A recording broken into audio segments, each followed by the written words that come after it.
Okay so hello everyone, welcome to concept of physics. तो previously हम लोगों ने डिस्कस किया था वेव ऑप्टिक्स हम कैरी कर रहे थे, जिसमें हमने पढ़ा था आपका हाइगन्स प्रिंसिपल, हमने इंटरफेरेंस ऑफ लाइट देखा। फिर हम नेक्स्ट स्विच किया आपकी पोलराइजेशन ऑफ लाइट। पोलराइजेशन में आगे कंटिन्यू करेंगे। आप अपनी नेक्स्ट हेडिंग डाल सकते हो, दैट इज पोलेरॉइड। और नेक्स्ट हेडिंग डालिएगा पोलेरॉइड, पोलेरॉइड। ओके, हाँ लिखिए इसमें, it is a cheap it is a cheap commercial device commercial device okay, it is a cheap commercial device which is used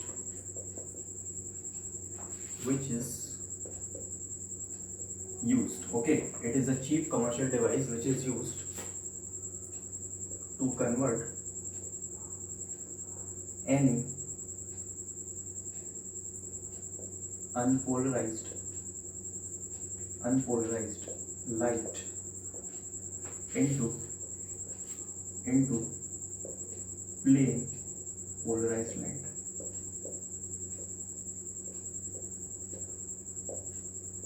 So what is it? It is a cheap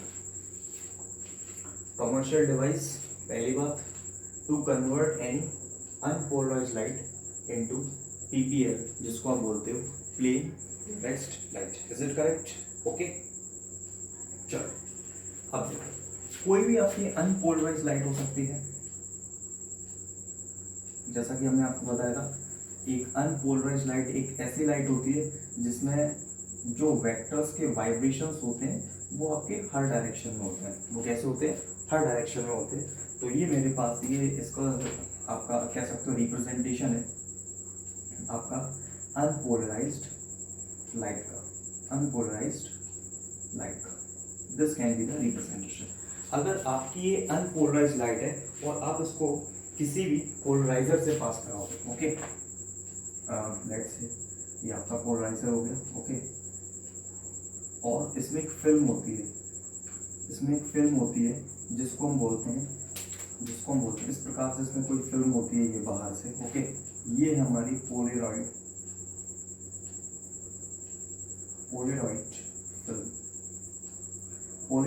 film. Light आपकी इस प्रकार से travel करती है जैसे ही आपका polariser है, इसमें से आपकी लाइट पास आउट हुई, ओके, जैसे ही आपकी ये लाइट इस प्रकार से आपकी पास आउट हुई, तो आपको यहाँ पे बच्चा क्या मिलेगी? एक प्लेन पोलराइज्ड लाइट। यहाँ पे आपको क्या मिलेगी? एक प्लेन पोलराइज्ड लाइट,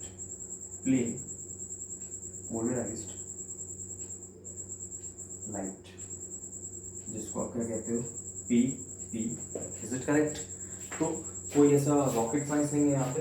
कोई भी अनपोलराइज्ड लाइट, बेसिकली ये आपका पोलराइड हो गया ये पूरा का पूरा डिवाइस। यहाँ पे आपकी एक फिल्म होती है, पतली सी फिल्म लगाई जाती है, जिसको आप बोलते हो उसको क्या?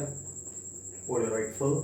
और फाइनली आपको ये जिससे लाइट उत्पन्न होती है that will be a plane polarized light. Okay, now अब हम बात करते हैं आपसे आपका इसी का सब topic uses of Polaroid. Important topic है, ओके, पूरा पोलराइड ही आपका सेक्शन इंपॉर्टेंट है, तो ध्यान से लिखते जाइएगा। यूजेस ऑफ पोलराइड में पहला use, it is used, yes लिखते आइएगा, it is used for viewing three-dimensional images. It is used for viewing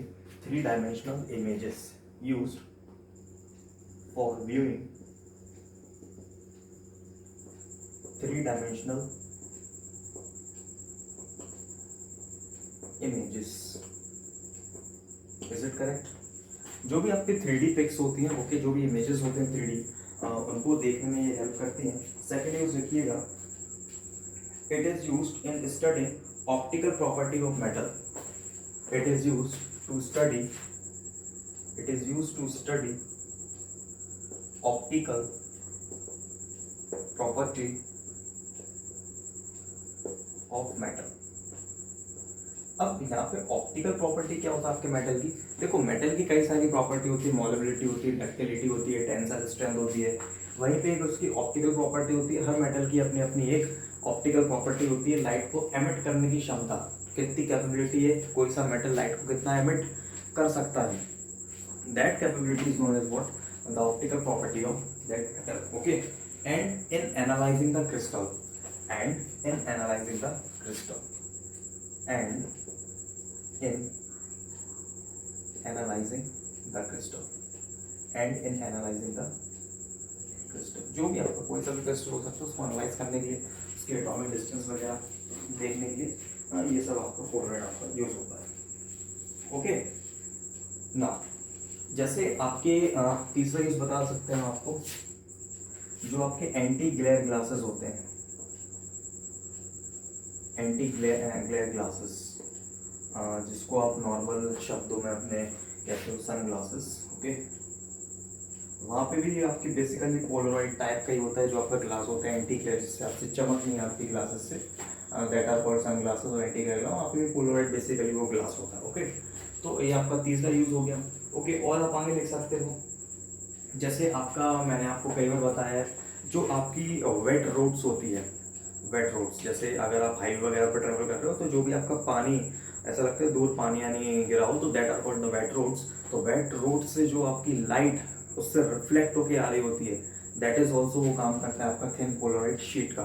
okay, ये भी आप पॉइंट ध्यान रखना कि आप इसको ऐसे भी लिख सकते हो, light coming after reflection from shining objects like a wet road या glass covering of painting, smooth table etcetera is partially polarise. ये सारी की सारी लाइट आपकी पार्शियली पोलराइज होती हैं। जैसे आपने कोई भी पेंटिंग वगैरह देखी होगी, पेंटिंग लाइक उस पर जो ग्लास होता है, ओके, कोई पेंटिंग होगी उस पर ग्लास सामने से लगा हुआ, ग्लास की फिल्म कह सकते हो, तो उससे जो आपकी चमक आती है, ओके, आपकी फोटो भी दिखती है उसमें, मिरर हल्की सी इमेज दिखती है, that is also a plane polarize light, that is also a plane polarized light. तो इतनी बातें आपको ध्यान रखनी है। ओके, एक पॉइंट और याद रख सकते हो इसमें, इसी में, कि जो आपकी गाड़ी की हेडलाइट्स होती हैं, तो जो आपकी गाड़ी की हेडलाइट्स होती हैं एक प्रॉपर एंगल पे होती हैं, आपको एक प्रॉपर मेंटेन होता है उसका शेप, तो दैट इज शेप, और जो उसका ग्लास बनाया होता है वो भी एक पोलराइड फिल्म की ही जैसे ही होता है वो, तो उसको आप कह सकते हो। तो आगे हम बातचीत करते हैं यूजेस में। हम ये दो तीन चीज़ें याद रखोगे, लास्ट वाला पॉइंट हम आपको लिखवा देते हैं, आप लिखते रहिएगा, in headlights and windscreen of cars, in headlight and windscreen of cars we try to make an angle between the pass axis of headlight and windscreen equal to 90 degree. Okay, इसको आप pause करके लिख लीजिएगा आराम से। Okay, इतना important नहीं है। तो जो हमने आपको पहले 2 पॉइंट लिखवाए ना, पहले आपके 2 पॉइंट लिखवाए, आपके पास वही काम के हैं। ओके, आपके सिलेबस में आपको ये 2 पॉइंट पढ़ना है, बाकी तो हमने आपको एक जनरल जानकारी दे दी, आपको ये सब चीज़ें नहीं पता होनी चाहिए, आगे ग्रेजुएशन में पढ़ोगे सारी की सारी बात। ओके, चलो आगे जो हम आपसे बातचीत करेंगे डिफरेंट वेज ऑफ पोलराइजेशन की। Okay, different ways of polarization. अब देखो, different ways of polarization, polarization हम कितने तरीकों से करवा सकते हैं वो हम सीखते हैं यहाँ पे। Okay, different ways of polarization, तो आप हेडिंग डाल सकते हो, different ways of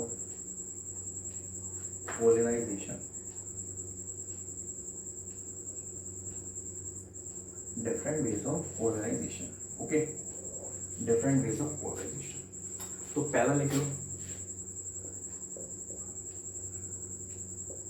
polarization by reflection। okay, second लिख लो, polarization by refraction। Okay, next लिख लो, polarization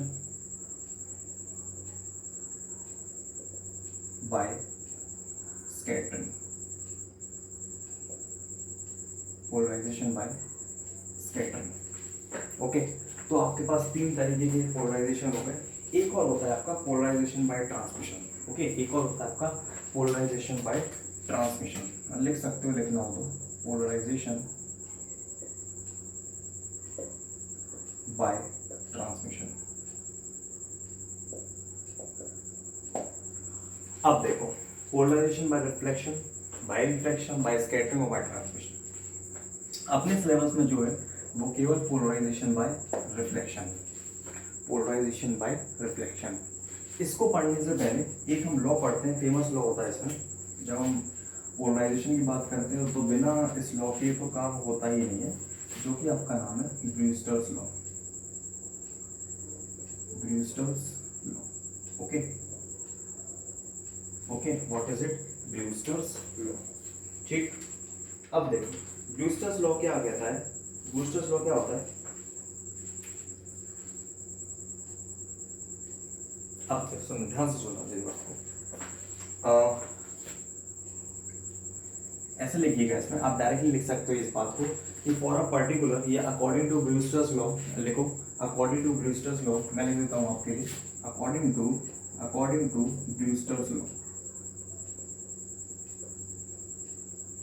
according to Brewster's law, for a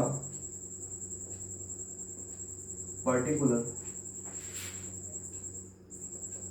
angle of incidence, for a particular angle of incidence, the reflected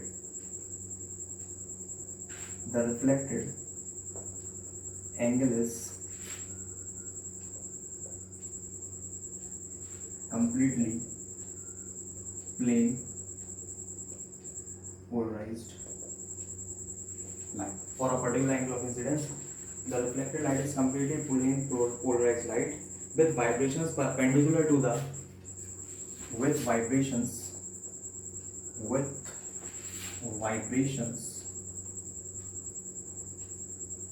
perpendicular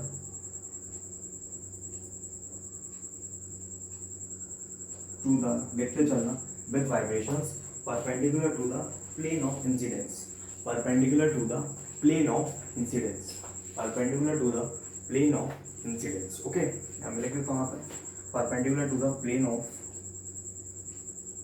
incidence। अब बात को समझिएगा, देखो क्या कह रहा है वो।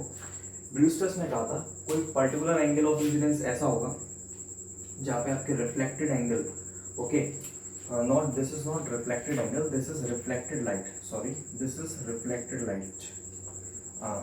The reflected light is completely plane polarized light and with the vibration perpendicular to the plane of incidence, okay, n equal to 10 ip, ये इसका फॉर्मूला होता है जहाँ पे what is n here, n is nothing but refractive index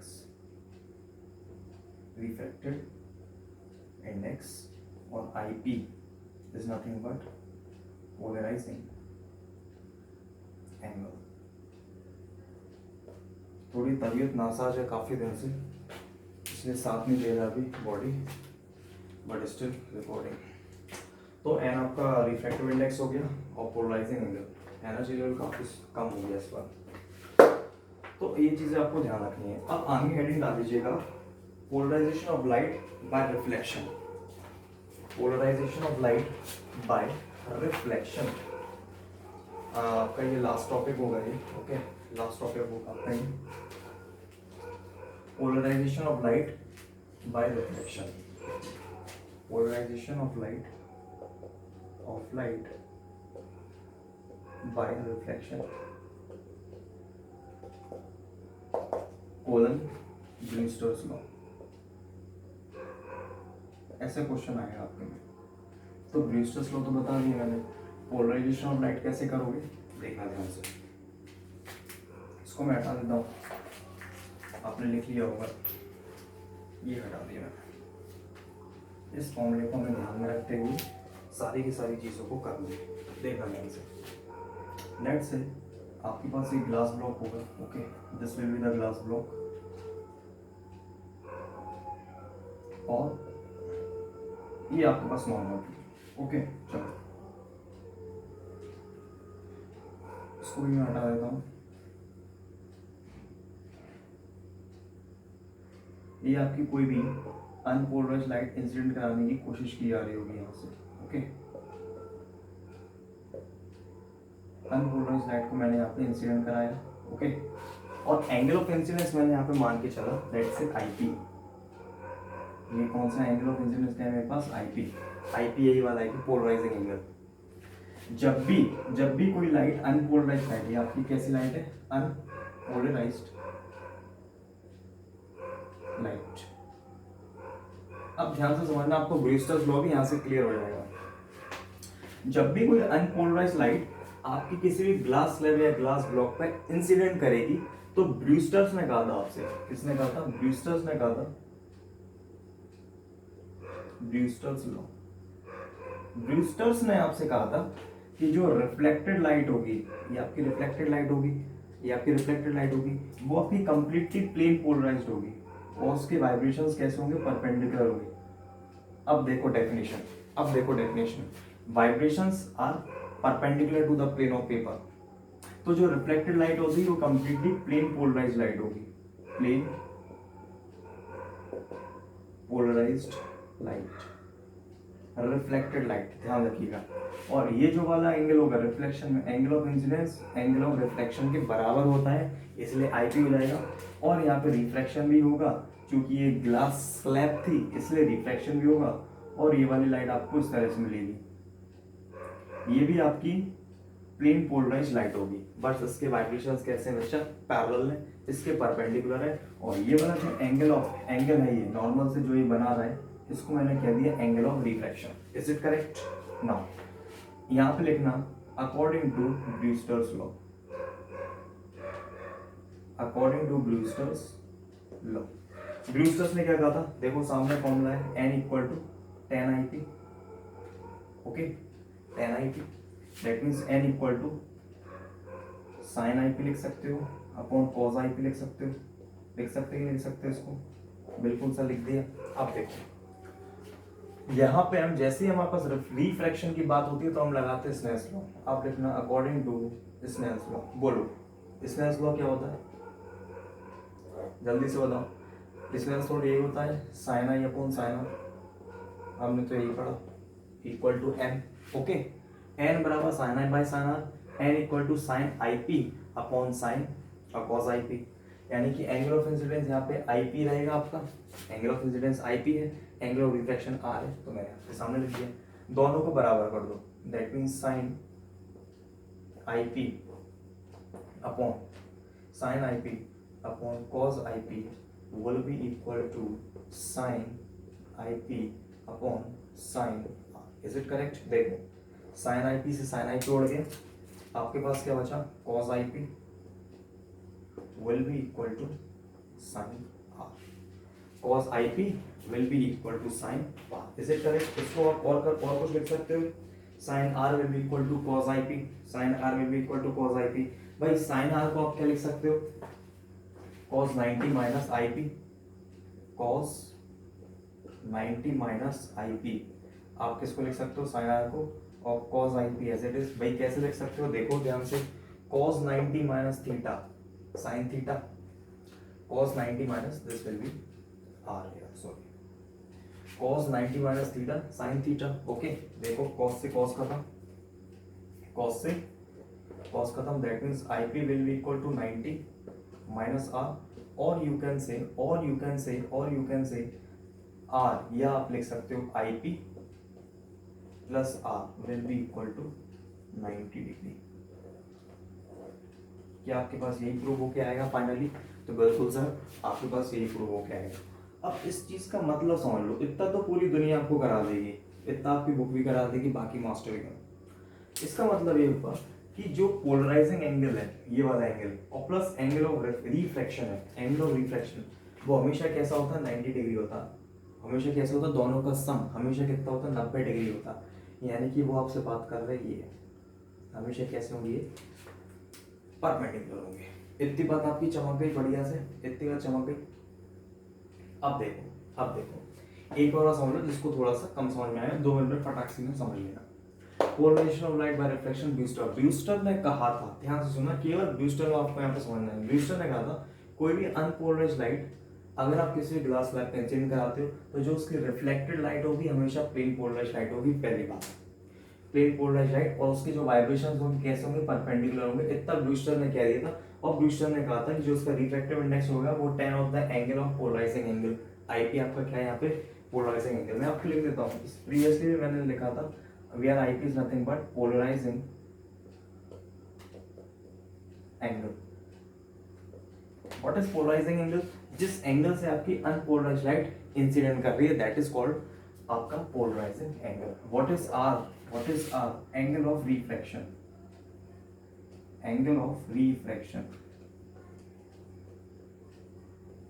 तो इतना आपका Brewster's ने कहा था। तो सिंपली हमने सबसे पहले आपका ब्रूस्टर्स लॉ लगाया, उसके बाद स्नेल्स लॉ लगाया, दोनों एन को आपने इक्वलाइज किया, इक्वलाइज करके साइन आर को सब्स्टिट्यूट किया आपका cos 90 माइनस आर से, बिकॉज हमें पता है cos 90 माइनस थीटा होता है आपका साइन थीटा, और फाइनली हमें मिल गया इन दोनों का समीशन कितना होना चाहिए 90, इन दोनों का समीशन कितना होना चाहिए 90, क्योंकि आईपी और आर हमेशा बराबर होते हैं। तो इसका मतलब ये वाला जो एंगल है, नॉट ये वाला, सॉरी सर, ये वाला जो एंगल होगा हमेशा कितना होगा, 90 डिग्री होगा। I p plus r will be equal to 90 degree. Is it correct? यहाँ तक आपको कोई दिक्कत नहीं होनी चाहिए।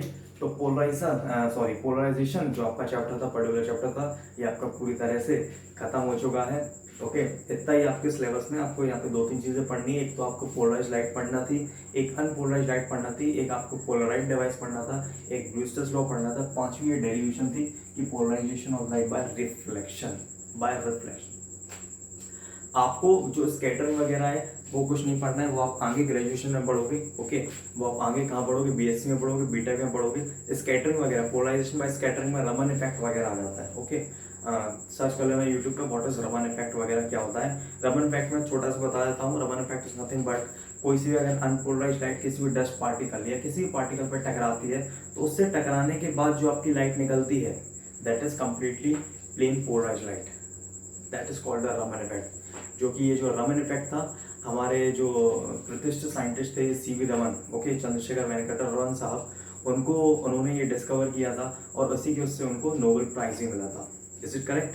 तो पोलराइजेशन आपका खत्म हो चुका है। आगे जो हमारी वीडियो आएगी वो आएगी आपकी ईएम वेव प्रोपोगेशन पे, दैट इज आपका लास्ट चैप्टर होगा वेव ऑप्टिक्स में। ओके, तो तब तक के लिए थैंक यू।